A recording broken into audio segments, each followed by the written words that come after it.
ब्रह्मा गुरुर्विष्णू गुरुर्देव महेश्वरा गुरु साक्षात परब्रह्म तस्मै श्री गुरुवे नमः। नमस्कार, मी ज्ञानदा। मुलांनो, आज की नाही मी तुम्हा सर्वांना एका गुरु शिष्याची गोष्ट सांगणार आहे। गोष्टीचे नाव आहे आरुणीची गुरुभक्ती। भारतात आधीच्या काळी गुरुकुल पद्धतीने विद्यादानाचं काम चालत असत। त्यातीलच एक गुरुकुल महर्षी धोम्य चालवत असत। त्यांच्या या गुरुकुलात फार मुले होती। पण एके दिवशी काय झालं, आकाशात मेघ साचले, काही ढग साचले, काही वेळाने जोराचा वारा सुटला आणि धो धो धो पाऊस पडायला लागला।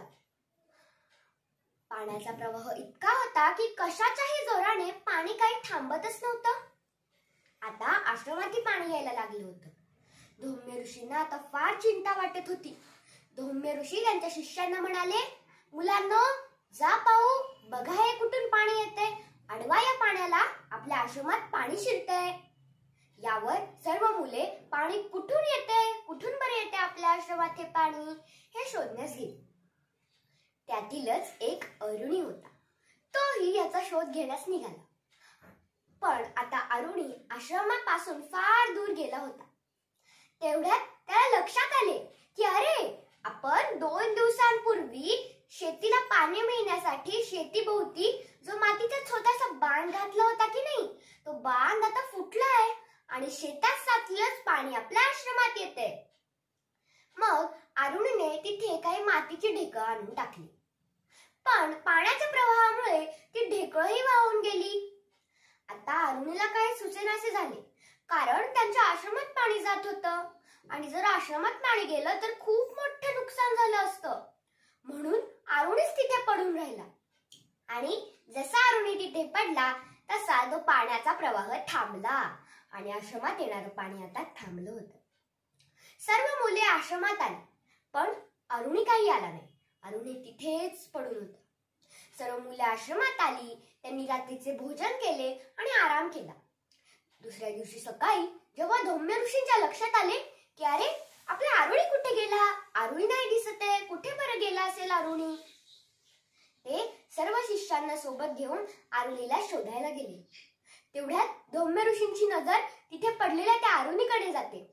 आता धोम्य ऋषींच्या हे लक्षात आले होते की काल आपल्या आश्रमात जे पाणी येत होतं की नाही, ते आपल्या शेतीच्या फुटलेल्या बांधातूनच येत होतं। आपल्या शेतीत साचलेलं पाणी आपल्या आश्रमात शिरत होतं।